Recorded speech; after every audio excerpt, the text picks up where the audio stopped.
تیرا ذرہ مہ کامل ہے یا غوث، تیرا ذرہ مہ کامل ہے یا غوث، تیرا قطرہ یم سائل ہے یا غوث۔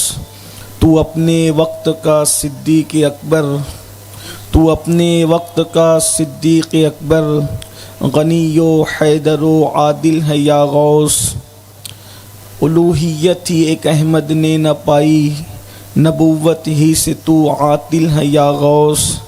ہزاروں تابعی سے تو فزوں تر، ہزاروں تابعی سے تو فزوں تر، یہ طبقہ مجملاً فاضل ہے یا غوث۔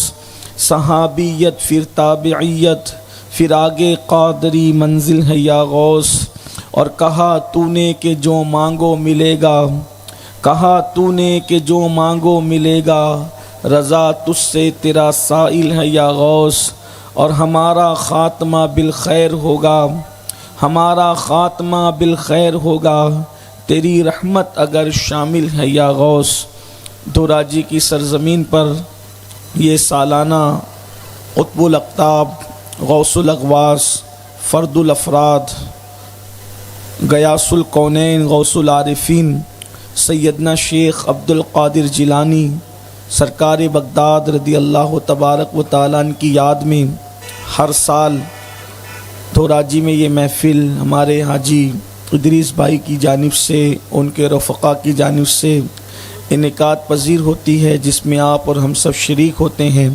مجھ سے پیشتر آپ استاذ العلماء بقیت السلف حضرت علامہ غلام غوث علوی مدظ اللہ العالی کے خطاب کو سماعت فرما رہے تھے۔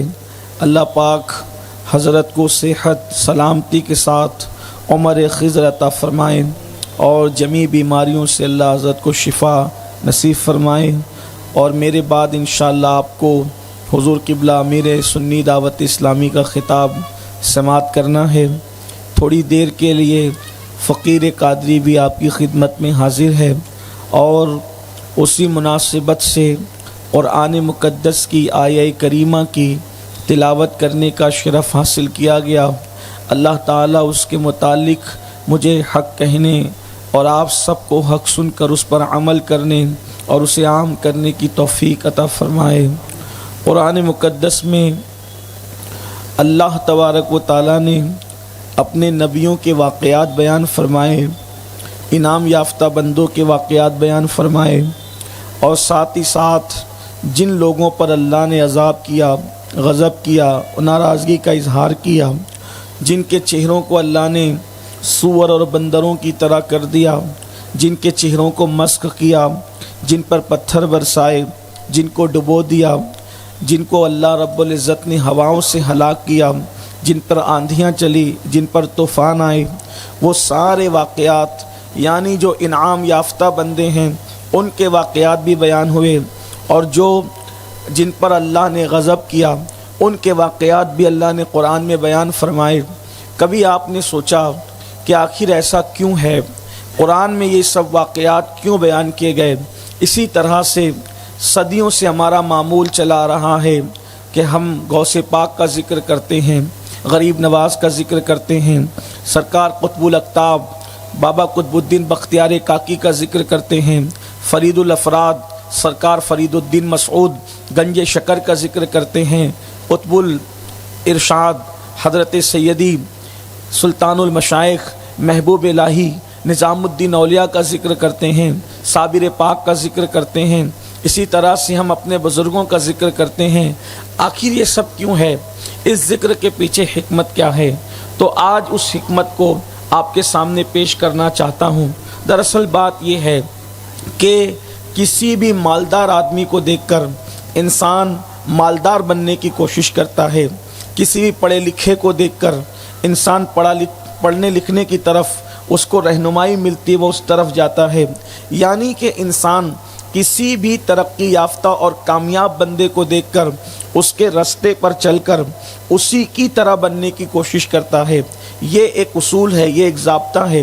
کتنی بے حس ہے وہ قوم جس کے سامنے ذکر ہو کہ وہ بہت فلاں شخص مالدار ہے، یا مالدار تھا، اس نے ایسے مال کمایا، اس نے ایسے مال جمایا، پھر وہ دنیا کا مالک بن گیا، پھر اس کو اتنی ترقی مل گئی، پھر اس کو اتنی کامیابی مل گئی، لیکن اس کے باوجود بھی انسان اتنا سب سن کر کے نعرہ لگا دے، خوش ہو جائے، گھر چلا جائے، وہ مالدار بننے کی کوشش نہ کرے، تو اس کا مطلب اس نے جو داستان سنی ہے مالدار کی، وہ داستان اس نے صرف دل بہلانے کے لیے سنی، اس کا کوئی مقصد اس کو نہ مل سکا، وہ مقصد کو پورا نہ کر سکا۔ اسی طرح ایک بندہ غربت کی چکی سے پستے ہوئے اٹھا اور اس کے بعد وہ بادشاہ بن گیا۔ کس راستے سے وہ بادشاہ بنا، پوری داستان سنی لیکن اس راستے پہ چلنے کی کوشش نہیں کی، تو پھر کیا ہوا؟ اس نے صرف اپنا وقت برباد کیا، کسی کی داستان سن لی، دل خوش ہو گیا، دل بہلا کر گھر چلا گیا۔ یاد رکھیے، یہ صحابہ کرام کے واقعات، یہ انبیاء کرام کے واقعات، یا اولیاء کرام کے واقعات، یا اللہ کے برگزیدہ بندوں کے واقعات جو قرآن میں بیان ہوئے، احادیث میں بیان ہوئے، اور بعد میں ایک سلسلہ ہے۔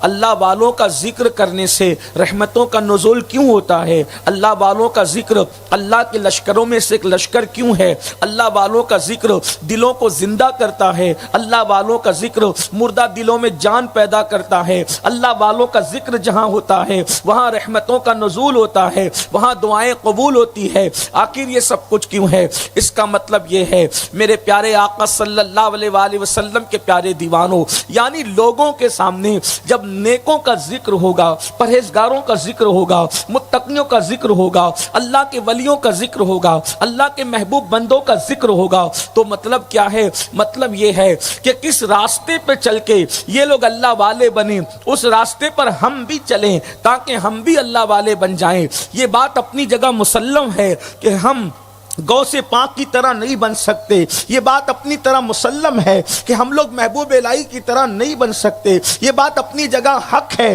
کہ ہم لوگ قطب الاقطاب بابا قطب الدین بختیار کاکی کی طرح نہیں بن سکتے، لیکن اتنا تو ضرور ہے اگر ہم ان کے راستے پر چلیں گے، ہم ان کی راہ پر چلیں گے، ان جیسے نہ بن سکیں لیکن کم از کم ان کے صدقے میں ہمیں کچھ تو حصہ نصیب ہوگا، ہمیں کچھ تو خیرات نصیب ہوگی، ہمیں کچھ تو مقام ملے گا۔ دیکھو کنواں تو کنواں ہے، کنواں پانی سے بھرا ہوا ہے، لیکن ایک طاقتور انسان اگر ڈول نکالے تو وہ 50 ڈول نکال سکتا ہے، لیکن ایک دوسرا بندہ جائے گا اگر وہ کمزور بھی ہے 50 نہ نکال سکا، کم سے کم 1 ڈول تو وہ نکال سکے گا، اور اتنا پانی تو اس کے ہاتھ آئے گا۔ میرے آقا صلی اللہ علیہ وآلہ وسلم کے دیوانوں، اسی طرح سے یہ اللہ والوں نے خدا کی معرفت کا جو جام پیا ہے، خدا کی محبت کا جو جام پیا ہے، خدا کی معرفت اور اس کی محبت کا جو جام پیا ہے، اس راستے چلیں گے تو کچھ نہ کچھ حصہ ہمیں بھی ملے گا۔ اللہ اکبر۔ آئیے اللہ رب العزت قرآن مقدس میں ارشاد فرماتا ہے،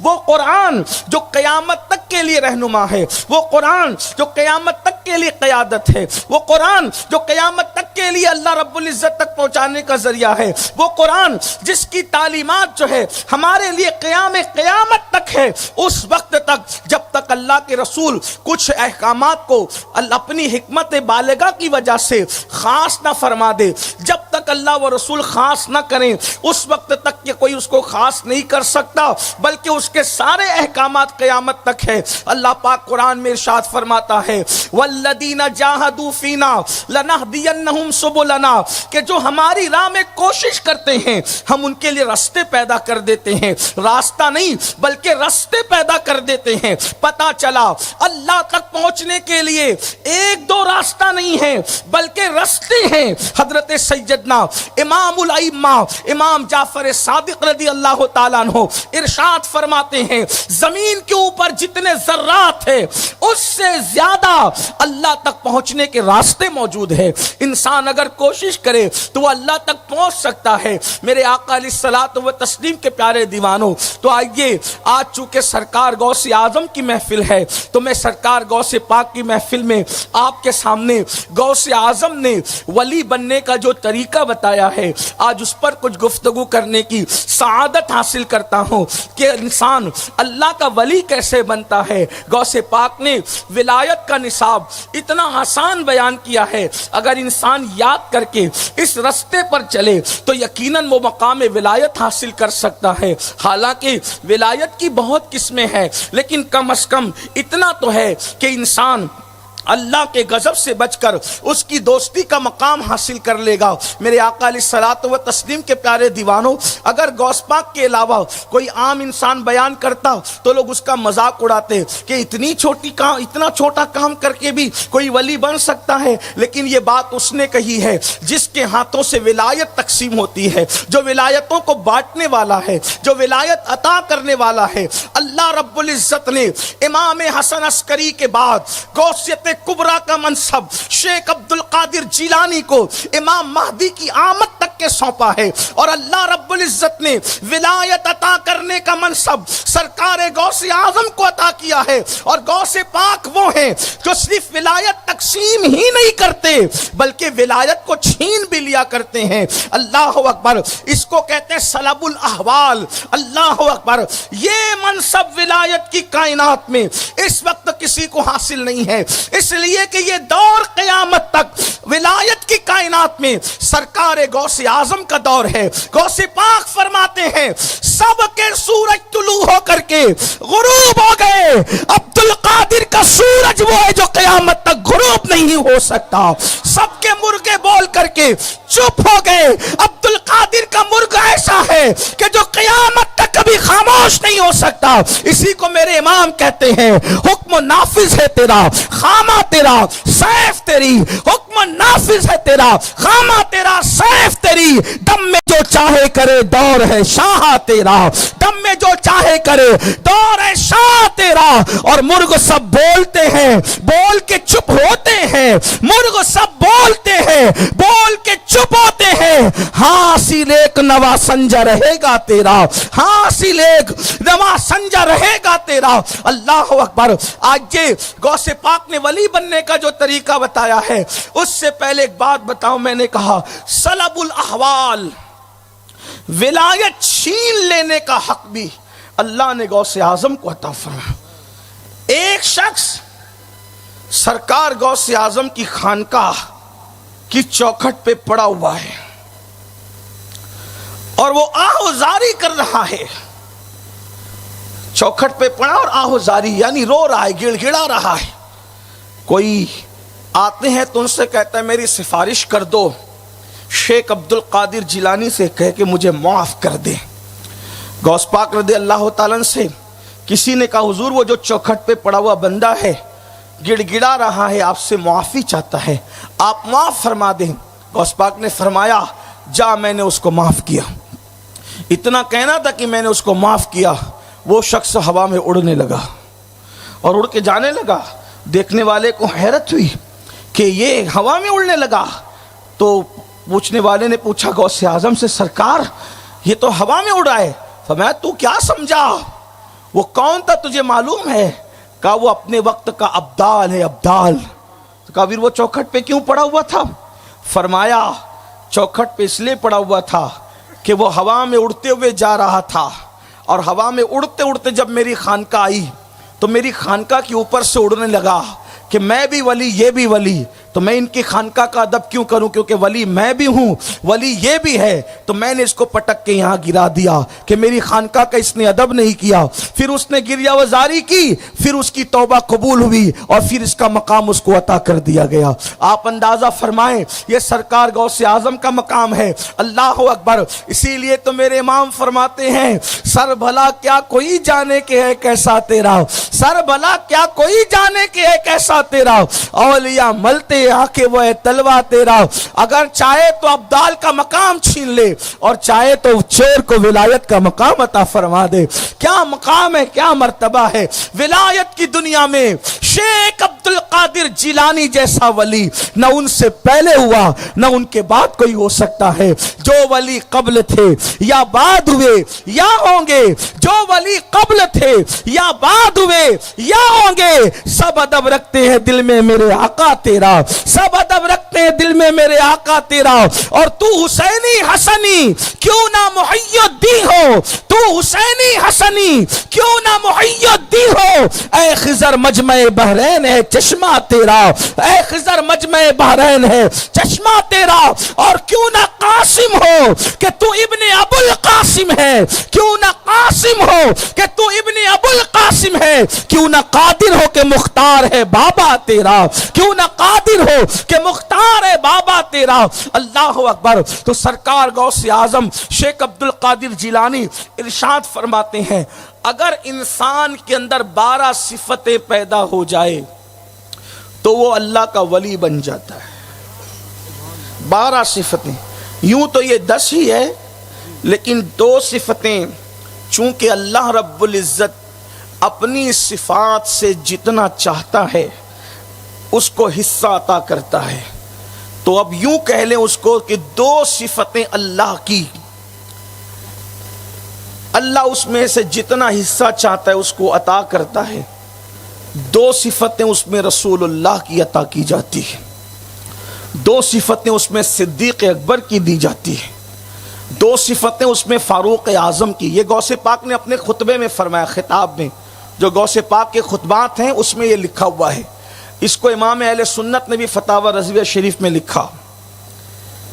2 صفتیں صدیق اکبر کی، 2 صفتیں فاروق اعظم کی، 2 صفتیں عثمان غنی کی، 2 صفتیں مولا علی کی، یعنی چاروں خلفاء کی 2 صفتیں ہو گئی 8، 2 صفتیں رسول اللہ کی ہو گئی 10، اور اللہ کی 2 صفتوں سے اللہ، کیونکہ اللہ کی ذات و صفات میں کوئی شریک نہیں ہے، یہ بالکل ایسے ہی تخلق باخلاق اللہ کہ آقا نے فرمایا اللہ کے اخلاق سے مزین ہو جاؤ، مطلب یہ کہ اللہ پاک اپنی ان 2 صفتوں سے جتنا چاہتا ہے اس کو حصہ عطا فرماتا ہے۔ اب وہ 12 صفتوں کا ذکر سنیں اور آپ بھی اور ہم بھی کوشش کریں کہ اس پر عمل کریں تو کچھ نہ کچھ مقام اور مرتبے اللہ کے کرم سے ہمیں بھی مل جائیں گے، کیونکہ مالدار کا ذکر سن کے مالدار بننے کی کوشش نہ کرنا یہ تو نادانی ہے۔ بچپنے سے لے کر کے سفید بال ہو گئے، بڑھاپا آنے لگا، ہم ولیوں کا ذکر روز سن رہے ہیں، لیکن ہم نے کبھی یہ کوشش کیوں نہ کی کہ ہم بھی اس رستے پر چلیں، ہم بھی اس راہ پر چلیں۔ وہ 2 صفتیں کیا ہے جو اللہ رب العزت کی صفات کا بندہ مظہر بنتا ہے، جن 2 صفتوں کا، تو امام اہل سنت اس کو فتاوی رضویہ شریف میں لکھتے ہیں اور غوث پاک اپنے خطبات میں فرماتے ہیں۔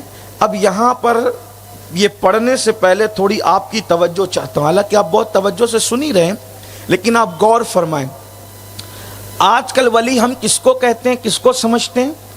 جس کے ہاتھ میں تسبیح ہو، جو مصلی پہ بیٹھا ہو، یا اس کے بغل میں قرآن ہو، یا اس کے کندھے پہ مصلی ہو، یا اس کے امامے کا پیج اور اس کے امامے کی خوبصورتی ہو، جبے کی خوبصورتی ہو، کسی مسند پہ بیٹھا ہو، 2-4 لوگ اس کے پیر دبا رہے ہوں، یا پھر وہ ننگا دھڑنگا کسی درگاہ پہ بیٹھا ہو، یا اس کے بال بکھرے ہوئے ہوں، کالے پیلے کپڑے پہنے ہو، یا وہ قبرستان میں بیٹھ کر کے چلم پی رہا ہو اور جو ہے لگا دم مٹے غم کی باتیں کر رہا ہو، حقیقت اور معرفت کا تذکرہ کر رہا ہو، یاد رکھنا ولایت کا ذکر نہ تسبیح اور مصلی سے ہے مکمل طور پر۔ اس لیے کہ میں بڑی ذمہ داری سے بات کہتا ہوں، انسان پوری زندگی تسبیح گھماتا رہے لیکن یہ 12 صفتوں کا اگر وہ حامل نہ ہوگا تو اس کی تسبیح گھمانے سے وہ اللہ کا ولی نہیں بن سکتا۔ وہ تہجد گزار بھی ہو جائے تو بھی اللہ کا ولی نہیں بن سکتا۔ تہجد ایک الگ چیز ہے، لیکن جو چیزوں کا ذکر اس میں آیا ہے آپ اس پر توجہ کریں،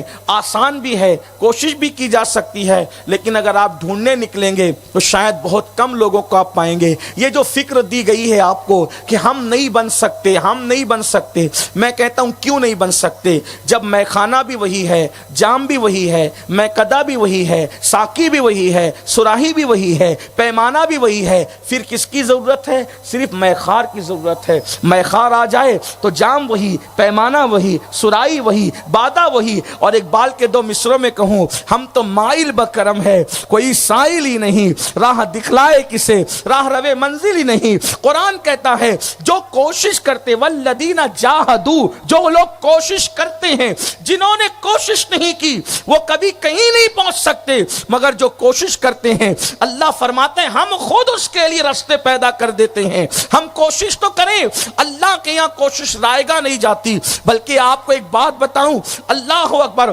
جو اس کی راہ میں چلتے ہیں اس کی طرف، اس کا وعدہ ہے جو ہماری طرف چل کر آتے ہیں ہماری رحمت ان کی طرف دوڑ کر جاتی ہے۔ اللہ اکبر، اس سے بڑی بات کیا ہوگی؟ میرے پیارے آقا علیہ الصلوۃ و تسلیم کے پیارے دیوانوں، ایک بات بڑی دلچسپ آپ کو بتاؤں۔ اللہ، ایک مرتبہ حضرت سیدنا امام حسن بصری رضی اللہ تعالیٰ عنہ نے ایک مرتبہ اپنے خطاب میں کہا، لوگوں اللہ کے دروازے پہ دستک دیتے رہو، لوگوں اللہ کے دروازے پہ دستک دیتے رہو، ایک نہ ایک دن اللہ کا دروازہ کھل ہی جائے گا، ایک نہ ایک دن وہ دروازہ کھول ہی دے گا۔ پردے کے پیچھے ایک بوڑھی عورت بیٹھی تھی، اس نے لقمہ دیتے ہوئے کہا، حسن تو کہتا ہے کہ دستک دیتے رہو دروازہ کھل جائے گا، مجھے یہ تو بتا کہ اس نے دروازہ بند کب کیا ہے؟ اس کے دروازے پہ دستک دی جاتی ہے، جس کا دروازہ بند ہو اس نے تو دروازہ بند ہی نہیں کیا۔ جب یہ دیکھا گیا تو وہ بڑھیا کوئی اور نہیں تھی، اسی کو رابعہ بصری کہا جاتا، اس کا در تو کھلا ہوا ہے۔ لوگ دروازے پہ دستک دینے کی بات کیا کرتے ہیں؟ سب کے دروازے بند ہو جاتے ہیں، لیکن اس کا در رحمت کبھی بند نہیں ہوتا۔ اگر کبھی کہیں تو انسان مجازن کہتا ہے، ورنہ حقیقت تو اس کا در واہ ہے، کھلا ہے، بلکہ وہی تو ایک در ہے جو کبھی بند نہیں ہوتا۔ سب کے دروازے بند ہوتے ہیں، رب کا دروازہ کبھی بند نہیں ہوتا۔ لیکن قوم کی بے حسی کو کریں تو کیا، سب کی قدر کی، سب کی طرف توجہ کی، رب کی طرف توجہ کیوں نہیں کرتے؟ تو سرکار غوث اعظم قطب الاقطاب ہمارے مرشد شیخ عبد القادر جیلانی فرماتے ہیں، جن 12 صفتوں کی وجہ سے انسان ولایت کا مقام پاتا ہے، وہ 2 صفتیں وہ ہے، ایک کو صفت ستاری کہتے ہیں اور ایک کو صفت غفاری کہتے ہیں۔ اللہ اپنی ان 2 صفات کا اس کو مظہر بناتا ہے، اتنا حصہ دیتا ہے جتنا چاہتا ہے۔ مطلب جو ولی ہوگا، اب سننا اور پھر دیکھنا کون کون ولی ہے۔ دیکھو ولی ابھی بھی موجود ہے، آپ کے مجمع میں موجود ہے، کیونکہ اللہ کے رسول علیہ السلام نے فرمایا جہاں 40 مومن جمع ہوں ان میں ایک اللہ کا ولی ہوتا ہے۔ اب یہاں تو سینکڑوں ہیں، ہزاروں بھی ہو سکتے ہیں، تو اب حضور نے فرما دیا 40 میں ایک ہے تو کوئی تو ہوگا، لیکن پیشانی پہ نہیں لکھا کہ کون ہے، پیشانی پہ نہیں لکھا کون ہے۔ یہی تو بات ہے۔ اجتماعی دعائیں قبول کیوں ہوتی ہے؟ اجتماعی دعائیں قبول کیوں؟ کیونکہ ان میں کوئی اللہ والا موجود ہوتا ہے، اس کی آمین کے صدقے ہماری بھی قبول ہوتی ہے۔ جماعت کے ساتھ نماز پڑھنا افضل کیوں ہے؟ ایک حکمت یہ بھی ہے کہ جماعت میں کوئی اللہ والا ہوگا، اس کے صدقے ہماری بھی قبول ہوگی۔ یہ بات اجتماعیت میں برکت اس لیے ہے کہ اجتماعیت میں کوئی نہ کوئی اللہ والا ضرور ہوتا ہے۔ تو غوث پاک فرماتے ہیں صفت ستاری اور غفاری کا اس کو مظہر بنایا جاتا ہے۔ مطلب جو ولی ہوتا ہے، ستار کہتے ہیں عیب پہ پردے ڈالنے والے، اللہ ستار ہے۔ ستار وہ عیب چھپاتا ہے، تو جس کو اپنا دوست بناتا اس میں بھی یہ صفت عطا کرتا ہے کہ جو ولی ہوتا ہے وہ لوگوں کے عیب بیان نہیں کرتا بلکہ عیبوں پہ پردے ڈالتا، اور جو لوگوں کے عیبوں پہ پردے ڈالے یہ وہ عبادت ہے جو ولی بناتی ہے۔ آپ دیکھیں ہمارے یہاں نماز تو ہے، تہجد تو ہے، تلاوت تو ہے، تسبیح اور تحلیل تو ہے، لیکن ہمارے یہاں بتاؤ کیا یہ صفت بھی ہے عیبوں پہ پردے ڈالنے کی؟ اللہ کیسا ستار ہے، ہم خود اپنے آپ کو دیکھیں، اپنے جرائم کو دیکھیں اور پھر سوچیں اگر اللہ نے تمہارے اور میرے عیبوں پہ پردے نہ ڈالے ہوتے، نہ تم یہاں بیٹھنے کے قابل ہوتے، نہ میں یہاں بیٹھنے کے قابل ہوتا۔ اللہ اپنے بندوں پہ کیسے پردے ڈالتا ہے، اپنے بندوں کے عیبوں کو کیسے چھپاتا ہے۔ اور ولی بھی عیب پوش ہوتا ہے، عیبوں پہ پردے ڈالنے والا ہوتا ہے، وہ کسی کے عیب کھولتا نہیں۔ اسی لیے فرمایا گیا جب تک تم اللہ کے بندوں کے عیبوں پہ پردے ڈالو گے اللہ تمہارے عیبوں پہ پردے ڈالے گا، اور جب تم لوگوں کے عیب کے پردے کھولو گے تو تم ایکسپوز، تم لوگوں کو بے نقاب اپنی طاقت کے مطابق کرو گے، اللہ تمہیں بے نقاب اپنی شان کے مطابق کرے گا۔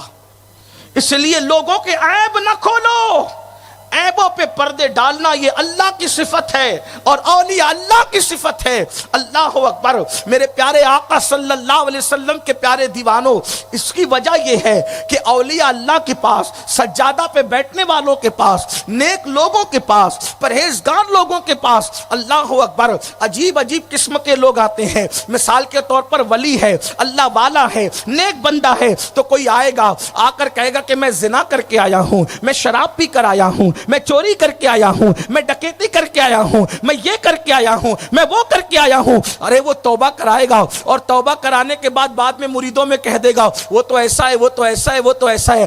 آپ مجھے بتائیں کیا ہوگا؟ اس کی عزت کا تو کھلواڑ ہوگا۔ اسی لیے جس کو مسند ولایت دی جاتی ہے اس کو عیب پوش بنایا جاتا ہے۔ کیسے تھے وہ لوگ عیبوں کو چھپانے والے؟ اگر ان کا ذکر کیا جائے ایک طویل وقت درکار ہے، لیکن میں ایک واقعہ آپ کی خدمت میں پیش کرنا چاہتا ہوں۔ تھوڑا آپ اندازہ فرمائیں کہ لوگوں کے عیبوں کو کیسے چھپایا کرتے تھے، لوگوں کے عیبوں پہ کیسے پردے ڈالا کرتے تھے، بلکہ لوگوں کے لیے خود کو خطرے میں ڈال کر کے لوگوں کے عیب پہ پردے ڈالے جاتے تھے۔ اللہ اکبر۔ ایک محفل سجی ہوئی ہے، ایک محفل سجی ہوئی ہے اور بزرگ لوگوں کو نصیحت کر رہے ہیں، لوگوں کو واعظ کر رہے ہیں۔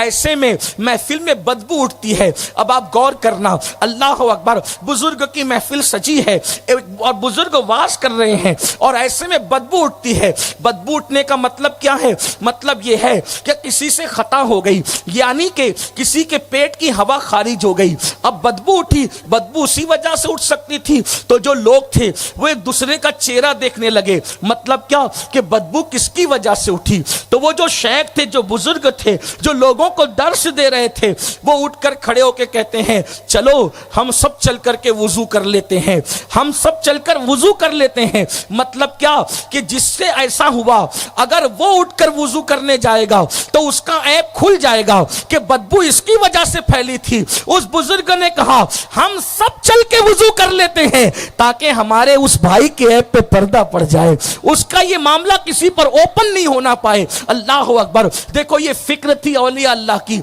اب ہم بہت سارے لوگوں کو یہ شوق ہے کہ ہم ولی کہلائیں، تو کیا یہ ظرف بھی ہمارے اندر ہے کہ ہم لوگوں کے عیبوں پر یوں پردے ڈالیں؟ بلکہ اللہ اکبر، آج تو حالات یہ بن گئے کہ کسی میں عیب نہ بھی ہو تو لوگ ڈھونڈ ڈھونڈ کر بیان کرتے ہیں، ڈھونڈ ڈھونڈ کر نکالتے ہیں۔ یاد رکھو اللہ رب العزت قیامت کے دن ان لوگوں کا حساب سب کے سامنے نہیں لے گا جو دنیا میں لوگوں کے عیبوں پہ پردے ڈالا کرتے تھے۔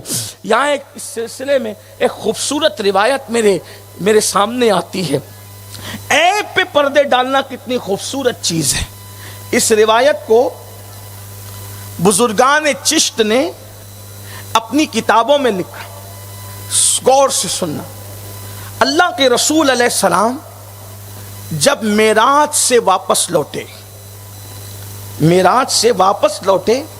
تو اللہ کے رسول علیہ السلام نے ایک خرقہ، جبہ کہنے جبہ، اس جبے کے بارے میں فرمایا کہ معراج میں میرے رب نے مجھے یہ عطا فرمایا، اور اللہ نے مجھ سے فرمایا کہ آپ اپنے یاروں میں سے، یعنی اپنے اصحاب میں سے جس کو چاہیں دے سکتے ہیں، آپ اپنے صحابہ میں جس کو چاہیں دے سکتے ہیں، لیکن اسی کو دینا جو یہ بات کرے جو میں تمہیں بتا رہا ہوں۔ جو بات میں نے بتائی، جب کوئی بندہ یہ بات کرے گا تو یہ جبے کا وارث وہی ہوگا، اسی کو عطا کرنا۔ جب میرے آقا نے یہ ذکر فرمایا کہ یہ جبہ اللہ نے مجھے نوازا، عطا کیا ہے، مجھے یہ خلعت دی ہے اور مجھے حکم ہے کہ یہ میں کسی کو دوں، تو اب تم لوگ بتاؤ کہ میں کس کو دوں؟ کون ہے جو اس جبے کے بارے میں وہ بات کرے کہ میں دوں تو وہ کرے گا کیا جبہ لے کر؟ تو سب سے پہلے افضل البشر بعد الانبیاء بالتحقیق سیدنا ابو بکر صدیق رضی اللہ تعالیٰ عنہ نے عرض کیا، یا رسول اللہ یہ مجھے عطا کریں، اگر آپ مجھے یہ جبہ دیں گے تو میں صداقت سے زمین کو بھر دوں گا، صداقت سے زمین کو بھر دوں گا، یہ جبہ مجھے عطا کریں۔ وہ کیونکہ وہ صحابہ میں سب سے افضل تھے، حضور کے مصلی کے وارث حضور نے اپنی ظاہری حیات میں ان کو اپنے مصلی پہ کھڑا کیا. وہ غار میں دوسرے تھے, ان کا ذکر کیا اللہ نے, قرآن نے ان کو صحابی رسول کہا, ان کی شان ہے. لیکن نعمتوں کے لیے اللہ کے یہاں لکھا ہوا ہے کہ کس کو کون سی نعمت ملنی ہے. صدیق اکبر نے کہا صداقت سے زمین کو بھر دوں گا.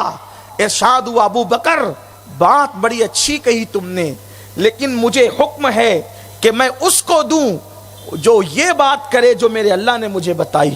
پھر فاروق اعظم نے کہا یا رسول اللہ صلی اللہ علیہ وآلہ وسلم یہ مجھے عطا کر دیں, اگر آپ مجھے دیں گے تو میں دنیا کو زمین کو عدل سے بھر دوں گا, انصاف سے بھر دوں گا.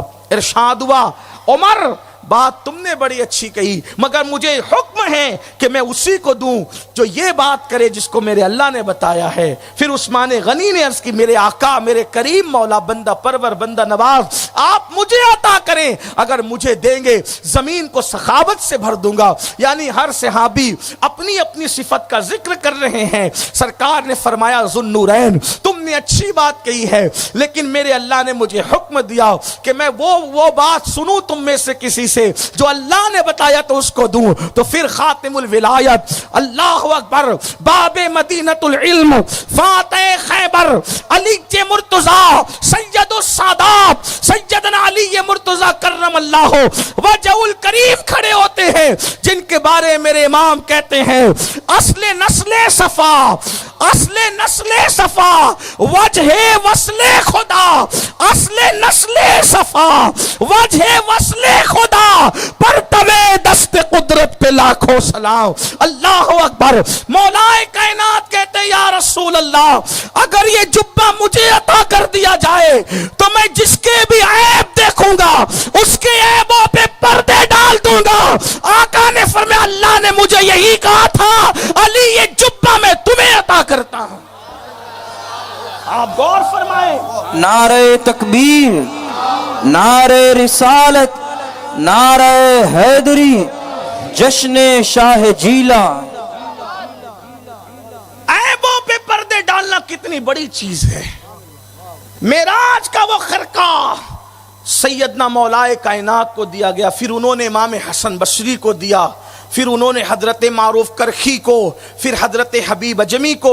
اس طریقے سے پھر وہ جو ہے وہ حضرت حبیب اجمی کو, معروف کرخی کو, پھر اس کے بعد حضرت سری سختی کو, پھر اس کے بعد حضرت جنید بغدادی کو. اس طریقے سے وہ سلسلہ آتے آتے ہمارے مرشد, ہمارے آقا, ہمارے ماوا, ہمارے مولا, ہند کے راجہ, 90 لاکھ کو کلمہ پڑھانے والے ہمارے خواجہ سرکار غریب نواز تک یہ نعمت پہنچی.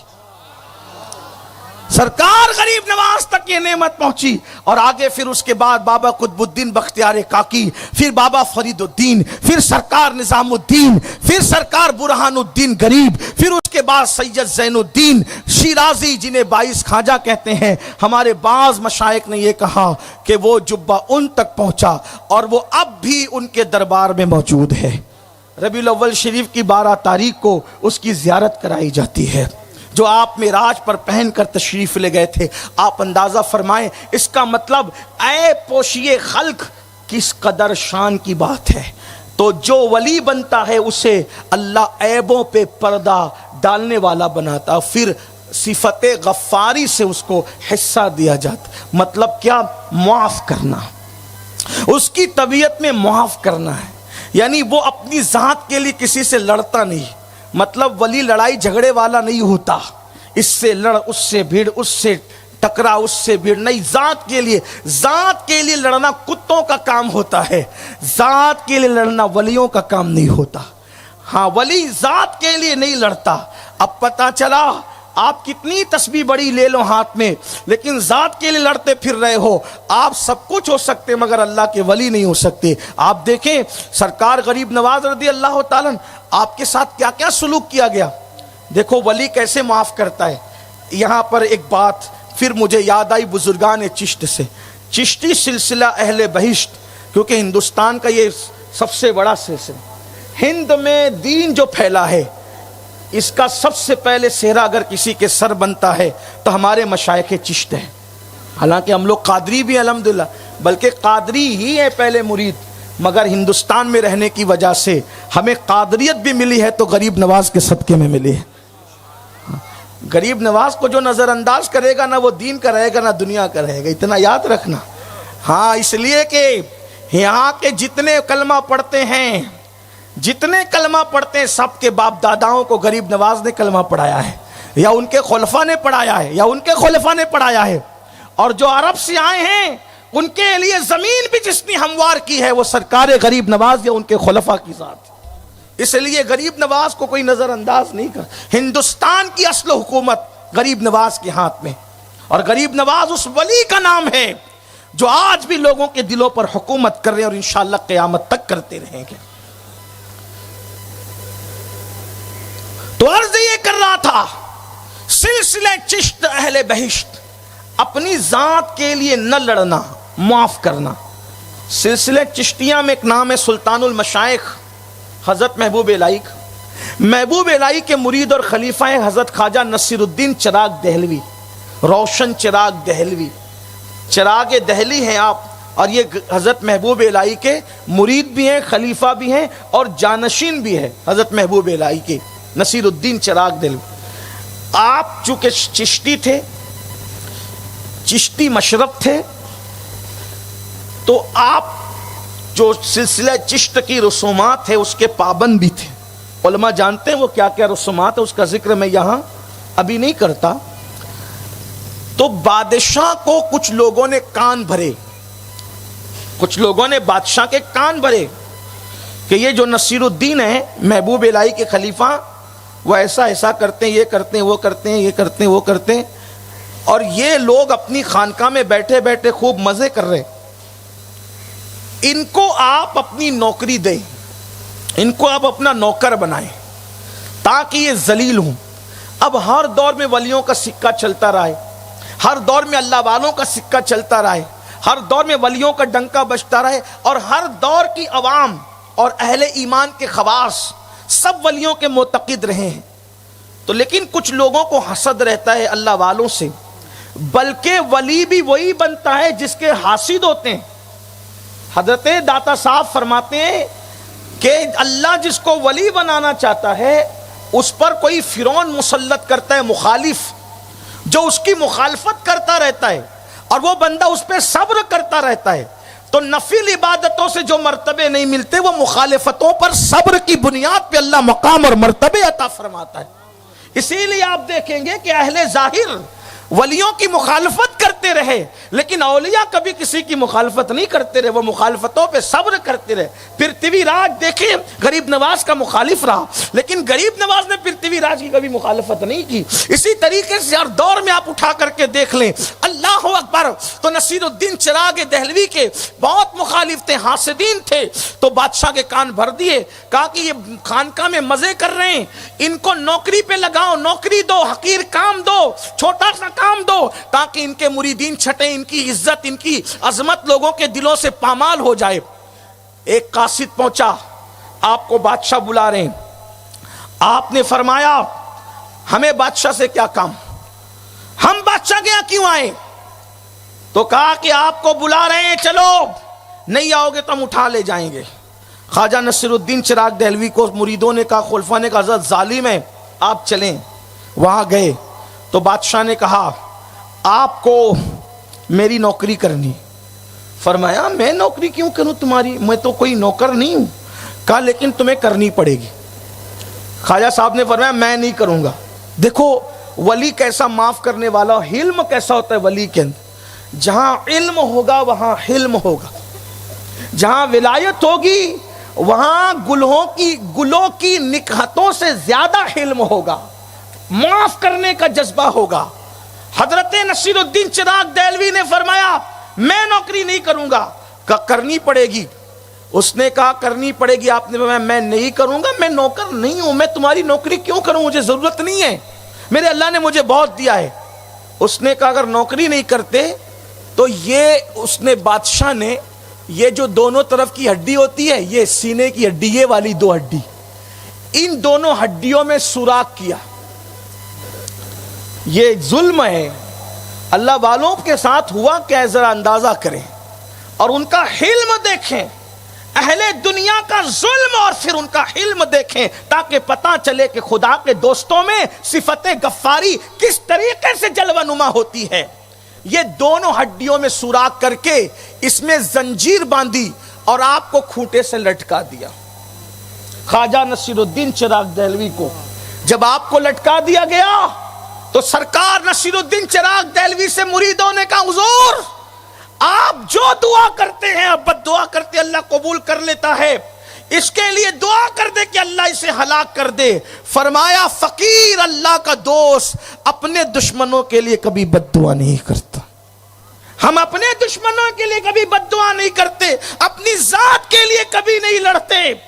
3 دن تک ایسی لٹکے رہے۔ سیرت نگاروں نے بعض لوگوں نے اور بھی لکھا، لیکن کم سے کم 3 دن تک لٹکے رہے۔ جب لٹکے ہوئے مریدین نے کہا حضور آپ قبول کر لیں اب دیکھا نہیں جاتا، تو پھر آپ نے فرمایا ٹھیک ہے میں نوکری کے لیے تیار ہوں۔ 3 دن کے بعد پھر آپ کو نوکری دی گئی۔ کون سی نوکری؟ اللہ اکبر، کہ بادشاہ کو کپڑے آپ پہنائیں گے۔ بادشاہ جب سوار ہو کر کے نکلے گا کپڑے آپ پہنائیں گے۔ اب بادشاہ کو آپ کپڑے پہناتے باندھتے، اس سے وہ ظالم سمجھتا کہ میں ان کو ذلیل کر رہا ہوں، حالانکہ وہ کیا ذلیل کر سکتا؟ خدا جسے عزت دے وہ کیا ذلیل کسی کو کوئی کر سکے گا؟ عزت اور ذلت اللہ کے ہاتھ ہے۔ وَتُعِزُّ مَن تَشَاءُ وَتُذِلُّ مَن تَشَاءُ، جسے چاہتے عزت دیتے ہیں، جسے چاہتے ذلیل کرتے ہیں۔ اللہ اکبر، اپنے دشمن کے لیے بد دعا نہیں کی اور اب اس کو کپڑے پہنا رہے ہیں، حالانکہ آپ کو نوکری کی کوئی ضرورت نہیں، لیکن وہ اپنے زوم باطل میں ذلیل کرنا چاہتا ہے۔ ایک دن اب اس نے سوچا کہ چلے یہ میری بات پہ آ گئے اور مجھے کپڑے پہنا رہے ہیں، تو کسی ظالم نے پھونک ماری ایسی کہ تم وقت پر آتے ہو، تم وقت پر آتے ہو، اس لیے وہ کپڑے پہنا دیتے ہیں۔ ایک کام کرو، تھوڑا دیر سے آیا کرو، تاخیر سے آیا کرو، تاکہ انتظار کرنا پڑے، ان کو انتظار کرنا پڑے۔ اللہ اکبر، ایک دن بادشاہ اتنی دیر سے آیا، خواجہ نصیر انتظار کر رہے ہیں، انتظار کر رہے ہیں، انتظار کر رہے ہیں۔ خواجہ نصیر الدین چراغ دہلوی کی عصر کی نماز قضا ہونے کے قریب آ گئی ہے، یعنی سورج غروب ہونے لگا ہے۔ اب نصیر الدین چراغ دہلوی فرمایا کرتے تھے 70 سال تک غار میں بیٹھ کر انسان عبادت کرے، وہ 70 سال کی عبادت ایک طرف ہے اور ایک وقت کی فرض نماز ایک طرف ہے، یعنی اللہ اکبر 70 سال کے جنگلوں کے ریاضت اور مجاہدے انسان کو وہ مقام عطا نہیں کرتے جو فرض نماز اس کو مقام عطا کرتی ہے۔ تو نصیر الدین چراغ دہلوی تڑپ رہے ہیں بادشاہ کب آئے گا، کب آئے گا، کب آئے گا، حتیٰ کہ سورج زرد ہونے لگا۔ اس پر حدیث ہے، میرے آقا علیہ السلام فرماتے ہیں مومنوں کی نماز اس وقت ہے جبکہ مسنون وقت ہو اور سورج زرد ہو جائے، اس وقت منافق نماز پڑھا کرتے ہیں، وہ منافقوں کی نماز ہے۔ اللہ اکبر، یعنی وہ لوگ سستی کر کے نماز پڑھتے ہیں، حالانکہ ہر بندہ ایسا کرنے والا منافق نہیں ہے، اس کا مطلب یہ نہیں ہے، لیکن یہ منافقوں کی صفت ہے۔ جیسے کہ کہا گیا جھوٹ منافقوں کی صفت ہے، وعدہ خلافی منافقوں کی صفت ہے، تو ایسے ہی نماز کو دیر سے ادا کرنا جبکہ سورج غروب ہونے کے قریب ہو، یہ منافقوں کی صفت ہے، وہ نمازوں میں سستی کرتے ہیں۔ یہاں آ کر کے میں سوچتا ہوں یا اللہ، جو سورج غروب ہوتے وقت عصر کی نماز پڑھے اس کو منافقوں کی صفت پہ کہا گیا، جو لوگ سرے سے نماز پڑھتے ہی نہیں، اللہ اکبر، ان کا کیا انجام ہوگا، ان کا کیا حال ہوگا، ان کا مزاج کیا ہے، ان کا انداز کیا ہے۔ بلکہ ان کے لیے تو یہاں تک فرمایا کہ جو نماز چھوڑ دیتے ہیں قیامت کے دن وہ فرعون کے ساتھ اٹھیں گے، وہ حامان کے ساتھ اٹھیں گے۔ اللہ اکبر، وہ لوگ ابی بن خلف کے ساتھ اٹھیں گے۔ اللہ اکبر، یعنی جو اللہ و رسول کے دشمن ہیں، نماز کو ترک کرنے والے قیامت کے دن ان کے ساتھ اٹھیں گے۔ میں سوچتا ہوں فرعون کے ساتھ اٹھنے والوں کا انجام کیا ہوگا، حامان کے ساتھ اٹھنے والوں کا انجام کیا ہوگا، ابی بن خلف جس کو رسول اللہ نے قتل کیا اس کے ساتھ اٹھیں گے۔ حضور کا ایسا کٹر دشمن، حضور علیہ السلام نے اپنی پوری زندگی میں ایک ہی بندے کو قتل کیا، حضور نے کسی دوسرے بندے کو قتل نہیں کیا، اور قتل کرنے میں بھی شان رحمت للعالمین کا کیا ظہور تھا کہ حضور نے نہ اس کا گلا کاٹا، نہ ہاتھ کاٹا، نہ اس کے پیٹ میں تلوار ڈالی، نہ اس کے پیٹ میں جو وہ نیزہ ڈالا، بلکہ سرکار نے ایک تیر لیا اور تیر لے کر اس کے جسم پہ پھر چبا دیا۔ جب چبایا تو پورے میدان میں تڑپتا پھرتا تھا۔ کسی نے کہا او نازک عورت تو ہو گیا ہے کہ انہوں نے صرف تیر چبویا ہے تو اس طریقے سے تھرکتا پھر رہا ہے۔ تو اس نے کہا تجھے چبوتے جب پتا چلتا، واللہ تیر چبونا ان کا بڑی بات ہے، اگر وہ مجھ پر تھوک دیتے تب بھی میں قتل ہو جاتا۔ حضور کی شان یہ، حضور نے ایک ہی بندے کو قتل کیا، نیزہ چبو دیا، وہ مر گیا۔ اس کے ساتھ اٹھیں گے جو نمازوں کو چھوڑتے ہیں۔ کہاں ہو؟ غوث پاک کی غلامی کا دعویٰ اور نماز چھوڑ کے اٹھنا کس کے ساتھ؟ فرعون کے ساتھ، حامان کے ساتھ، ابی بن خلف کے ساتھ۔ کیا ہو گیا؟ لوگوں کے کانوں پہ جو تک نہیں رینگتی، چلتے پھرتے کھیلتے کودتے ہنستے کھیلتے نمازوں چھوڑتے۔ نماز چھوڑنے والوں، یہ ایسی روایت ہے جس کا انکار کسی مکتبہ فکر نے نہیں کیا۔ ہم سنیوں کو کیا ہو گیا؟ مسجدوں کو ویران کر چکے، نمازوں سے کوسوں دور جا چکے، جلسوں میں تو ہزاروں کی تعداد ہے، کیا فجر کی نماز میں بھی ہزاروں کی تعداد ہے؟ جو قوم دین سننے کے لیے تو ہزاروں میں جمع ہو اور دین پر عمل کرنے کے لیے سینکڑوں کی تعداد میں بھی جمع نہ ہو، اس قوم کا انجام کیا ہوگا؟ لوگوں اپنے آپ پہ رحم کرو۔ اپنے نبی، سچے سچے نبی، صادق و مصدوق نبی، غیب داں نبی، جن کے کہنے پہ اللہ کو ایک مانا، جن کے کہنے پہ قرآن کو اللہ کی کتاب مانی، جن کے کہنے پہ ہم نے فرشتوں کو مانا، جن کے کہنے پہ قبر کو مانا، جن کے کہنے پہ حشر و نشر کو مانا، وہی فرما رہے ہیں جو نماز چھوڑے گا وہ فرعون کے ساتھ اٹھے گا۔ اللہ اکبر۔ یہاں سے بڑھ کر بڑی معذرت کے ساتھ دوراجی والے اگر جان بخشی کریں تو بڑھ کر ایک بات ضرور پوری جرات سے کہہ جاؤں گا۔ 11ویں شریف کی 11 نہیں 40 دیگیں پکا لے، لیکن اگر نماز نہیں پڑھتے تو اللہ کے رسول کا فرمان تلوار کی طرح سنوں پہ لٹک رہا ہے کہ فرعون کے ساتھ اٹھنے کے لیے تیار ہو، نبی کے دشمن کے ساتھ اٹھنے کے لیے تیار ہو۔ اور یاد رکھنا، جس کو رسول اللہ قبول نہ فرمائے اس کو غوث اعظم بھی کبھی قبول نہیں کر سکتے، اس کو غریب نواز بھی کبھی قبول نہیں کر سکتے۔ میری سنی قوم کو کیا ہو گیا؟ میری قوم کے جوانوں کو کیا ہو گیا؟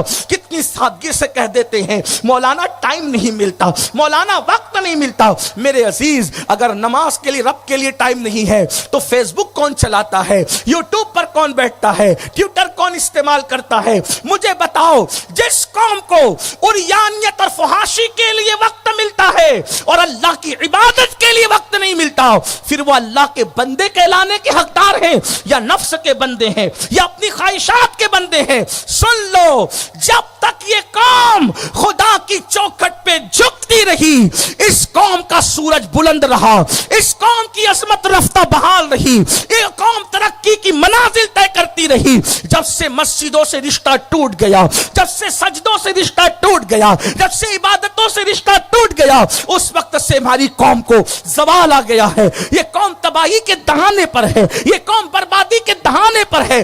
آؤ اللہ کے بندو، اپنے بزرگوں کی زندگی کو دیکھو۔ خواجہ نصیر الدین چراغ دہلوی، اللہ اکبر، ان کو ٹانگ دیا گیا، لٹکا دیا گیا، ہڈیوں کے اندر سوراخ کر کے۔ دشمن کے لیے بد دعا نہیں کی، لیکن سورج غروب ہونے کے قریب آ گیا ہے اور بادشاہ ابھی تک آیا نہیں ہے، اور تڑپ گئے۔ تڑپنے کے بعد اللہ اکبر، اتنا وقت تھا کہ بس چند رکعت پڑھی جا سکتی تھی اور سورج غروب ہوتا، یعنی مکروہ وقت آ گیا۔ تب نصیر الدین چراغ دہلوی نے جبہ پہنایا اور جبہ پہنا کر اپنے مریدوں میں سے کسی کو کہا، اب یہ میری نمازیں قضا کرائے گا، اب یہ میری نمازیں قضا کرائے گا۔ پھر آپ نے بندن باندھتے ہوئے اس کے کپڑے کا کہا، باندھے نصیر، جملہ دیکھ، باندھے نصیر کھولے غسال۔ آج باندھوں گا تو میں، اور اس کو اب کھولے گا کل کون؟ غسل دینے والا غسال۔ پھر جب صبح ہوئی تو بادشاہ مر چکا تھا۔ اپنی ذات کے لیے بد دعا نہیں دی، دین پر جب نقصان آیا تو زبان سے جملے ادا کر۔ تو جو ولی ہوتا ہے وہ ذات کے لیے لڑنے والا نہیں ہوتا، اللہ کی شان ستاری و غفاری کا وہ مظہر ہوتا ہے۔ دو صفتیں یہ ہو گئی، دو صفتیں رسول اللہ کی۔ اللہ کے رسول اپنی امت کے ساتھ رفیق ہیں اور امت پر مہربان اور شفیق ہیں. تو جو ولی ہوتا ہے وہ دھکے دینے والا، جھڑکنے والا، مارنے والا، پیٹنے والا نہیں، گالی بکنے والا نہیں، غصہ گرمی والا نہیں. وہ رفیق ہوتا ہے حضور کی شفقتوں کی طرح، حضور کی مہربانیوں کی طرح. یعنی ولی کو دیکھ کر رسول اللہ کی مہربانیاں یاد آتی. کیسا ہوتا ہے وہ رفیق؟ کیسا ہوتا ہے وہ رفیق؟ کیسے سن لیں حضور پہلے کیسے رفیق تھے وہ سن لیں، پھر ولی کیسے رفیق ہوتا ہے وہ سن لیں. دیکھو یہاں ابھی نماز کا تذکرہ ابھی بعد میں آتا ہے، ابھی تو پہلے یہ ساری چیزیں ہیں. اسی لیے میں آپ سے عرض کرنا چاہتا ہوں، ہم نے ولایت ہوا میں اڑنا، پانی پہ چلنا جیسے سن لیا، تب ہم بھی سوچتے ہیں کہ ہم بھی ہوا میں اڑیں. حالانکہ وہ مکھیوں کا کام ہے ہوا میں اڑنا. پانی پہ چلنے اگر آپ کوئی فضیلت سمجھتے ہیں، یہ تو مچھلی اور کیکڑے بھی کر لیتے ہیں. یہ اصل کام ہے. ولایت کا نصاب یہ ہے، ولایت کا نصاب یہ ہے. دیکھو حضور کیسے رفیق تھے. ایک مرتبہ ایک ضروری کام سے تشریف لے جا رہے ہیں تو کیا دیکھا، کسی کے سسکیاں لینے کی آواز آ رہی، کوئی سسک رہا ہے، کسی کے سسکیاں لینے کی آواز آ رہی ہے. اللہ کے رسول علیہ السلام کے کانوں میں جب سسکیاں لینے کی آواز آئی، کسی کے سسکنے کی آواز آئی تو پوچھا کون سسک رہا ہے؟ تو کسی نے کہا یا رسول اللہ وہ ابو جہل کا غلام ہے جو آپ کو فکرے کستا ہے، جو آپ کے کپڑے کھینچنے کی کوشش کرتا ہے، جو آپ کو پتھر سے مارتا ہے. حضور وہ بیمار پڑ گیا اور ایسا بیمار پڑا کہ ابو جہل نے اس کو اپنے گھر سے باہر نکال کے وہ جھوپڑے میں ڈال دیا. اب اس کا کوئی پرسان حال نہیں ہے، اس کو سسکیاں لے رہا ہے. اللہ اکبر.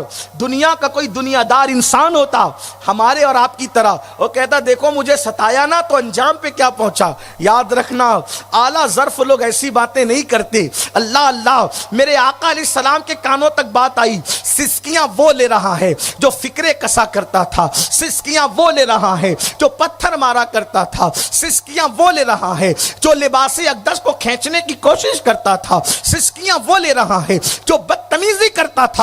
میرے آقا علیہ الصلوۃ والتسلیم جس ضروری کام سے تشریف لے جا رہے تھے اس کام کو سے رک گئے اور اس کے گھر میں داخل ہو گئے. اللہ اللہ. سرے بالی انہیں رحمت کی ادا لائی ہے، سرے بالی انہیں رحمت کی ادا لائی ہے. حال بگڑا ہے تو بیمار کی بن آئی ہے، ان کی زلفیں نہیں رحمت کی گھٹا چھائی ہے.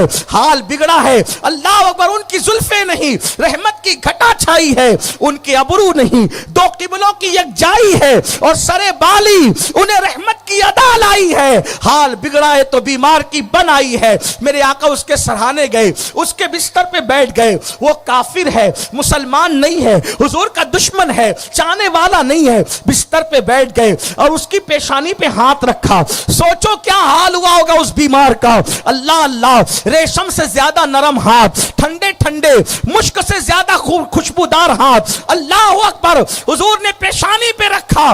تصور میں یہ آتا ہے اللہ اللہ کیا شان ہے ان کے ہاتھوں کی، کیا شان ہے ان کے ہاتھوں کی. ہے نام میں ان کے اتنا اثر، جی اٹھتے ہیں مردے بھی سن کر. وہ حال اگر خود ہی پوچھے بیمار کا عالم کیا ہوگا. اللہ اکبر. جس کے نام سے مردے زندہ ہو جائیں، اگر وہ کسی کے سرہانے سرے بالی تشریف لائیں تو بیمار کی کیفیت کیا ہوگی. حضور نے اس کے سر پہ ہاتھ رکھا، پیشانی پہ. وہ چلا رہا تھا، بخار میں ہذیان کا شکار تھا، وہ بکواس کر رہا تھا. یہ کہہ رہا تھا ہائے مجھے لوگوں نے ضائع کر دیا، ہائے مجھے لوگوں نے ضائع کر دیا، ہائے مجھے لوگوں نے ضائع کر دیا. اللہ اکبر.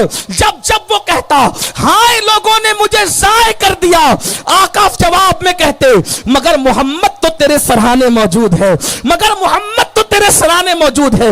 وہ جب کہتا ہائے لوگوں نے مجھے ضائع کر دیا تو فرماتے محمد تو روحی فدا صلی اللہ علیہ وآلہ وسلم تیرے سرانے موجود ہے. تھوڑی دیر میں اس کو افاقہ ہوا، آرام ہوا. حضور کا ہاتھ رکھنے سے آرام نہ ہو تو پھر کیا ہو. اللہ اکبر. آرام ہوا.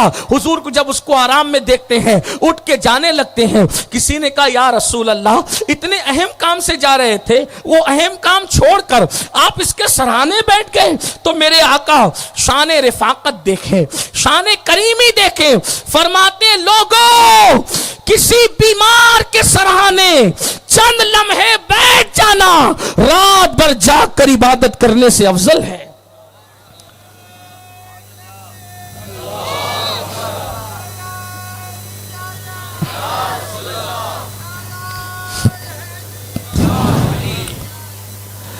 ایک دشمن کے لیے یہ دل میں درد ہے، یہ دل میں جذبہ ہے۔ میں یہاں پہنچ کر اپنے آپ کو کتنا خوش نصیب سمجھوں، جو نبی دشمنوں کی سسکیوں پہ بے چین ہو جاتے ہوں، وہ نبی غلاموں کی سسکیوں کو کیسے برداشت کر سکتے ہیں؟ امت پر ایسے مہربان تھے، رفیق تھے، کسی کو تکلیف میں دیکھ نہیں سکتے تھے۔ ولی کی بھی شان یہ ہوتی ہے کہ ولی کسی کو تکلیف میں نہیں دیکھ سکتا، ولی کسی کو مشکل میں نہیں دیکھ سکتا۔ آپ جانتے ہیں حضرت محبوب الہی، آپ کے لنگر کا خرچہ اس دور میں حساب لگایا جاتا ہے تو آج کے 200 روپے منتھلی ہوتا ہے۔ 200 روپے منتھلی، یعنی جس دور میں لوگ ایک ایک آنے میں گھر خریدا کریں، اس وقت آپ 200 روپے لنگر پہ خرچہ کرتے تھے۔ اور جب سب کو لنگر کھلا دیا جاتا، آخری میں لنگر محبوب الہی کے پاس آتا تو حضرت محبوب الہی اس لنگر کو دیکھ کر کہتے اسے اٹھاؤ لے جاؤ۔ آج محمد احمد، آپ کا اصل نام محمد احمد ہے، آپ کا نام محمد، آپ کے والد کا نام احمد، آج محمد احمد نہیں کھائے گا۔ کیوں؟ نعرہ تکبیر، نعرہ تکبیر، نعرہ رسالت، نعرہ حیدری، امیر سنی دعوت اسلامی، حضور استاذ العلماء، جشن شاہ جیلا، نعرہ تکبیر، نعرہ رسالت۔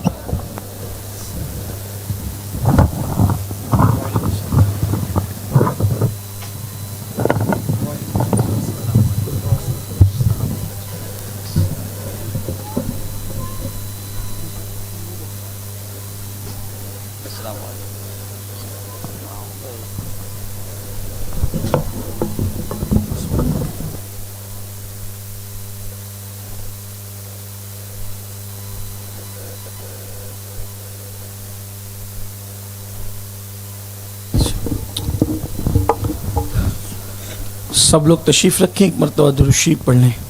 اللہم صلی علی سیدنا و مولانا محمد معدن الجود والکرم والہ الکرام وابنہ الکریم و امتہ الکریم یا اکرم الاکرمین وبارک وسلم صلاۃ و سلام علیک یا جد الحسن والحسین۔ حضرت تشریف لا چکے ہیں اور اب ہم سب کو، چونکہ ہم سب حضرت ہی کا خطاب سننے کے لیے آئیں، تو اسی ہستی کو ہمیں سننا ہے جس کا خطاب سننے کے لیے آپ آئے ہیں اور جن کی خطابت نے مردہ دلوں میں جان پیدا کی، عشق رسول کا شعور لوگوں کے دلوں کو عطا کیا، وہ ہستی ہمارے درمیان ہے۔ حضرت کا خطاب ہوگا، 2 جملوں میں میں بات مکمل کر لوں۔ جب وہ لنگر سرکار محبوب الہی کے پاس اخیر میں رکھا جاتا تو آپ اس لنگر کو دیکھ کر کے رو کر کے فرماتے کہ ہو سکتا ہے کہ جمنا کے کنارے کوئی بھوکا سو گیا ہو، اگر یہ لقمہ میں کھا لوں تو قیامت کے دن میں اپنے نانا کو کیا منہ دکھاؤں گا کہ ان کا کوئی امتی میرے شہر میں بھوکا سویا تھا اور میں کھانا کھا چکا تھا۔ جاؤ اور جمنا کے کنارے کسی غریب کو تلاش کرو اور میرے حصے کا کھانا بھی اس کو کھلا دو۔ یہ شان رفق ہے، ایسی رفاقت ہے جو حضور علیہ السلام سے اولیاء نے سیکھا، تو وہ رفیق بھی ہوتے ہیں، شفیق بھی ہوتے ہیں۔ انشاءاللہ بقیہ جو 8 صفتیں بچتی ہے وہ پھر کسی موقع سے آپ کی خدمت میں پیش ہوگی۔ اللہ تعالی ہم سب کو ان بزرگوں کے نقش قدم پر چلنے کی توفیق عطا فرمائے، وہی نقش قدم جن کے بارے میں میرے امام کہتے ہیں تیرے غلاموں کا نقش قدم ہے رائے خدا، وہ کیا بہک سکے جو یہ سراغ لے کے چلے، لحد میں عشق رخے شہ کا داغ لے کے چلے، اندھیری رات سنی تھی چراغ لے کے چلے، چنا بنے گی محبان 4 یار کی قبر جو اپنے سینوں میں یہ 4 باغ لے کے چلے، اور رضا کسی سگے طیبہ کے پاؤں بھی چومے، رضا کسی سگے طیبہ کے پاؤں بھی چومے، تم اور کہ اتنا دماغ لے کے چلے۔ آئیے میں اپنی گفتگو کو اسی پر مکمل کرتا ہوں۔ اللہ پاک گفتگو کے درمیان کوئی غلطی ہو تو معاف فرمائے۔ استغفر اللہ ربی من کل ذنب واتوب الیہ۔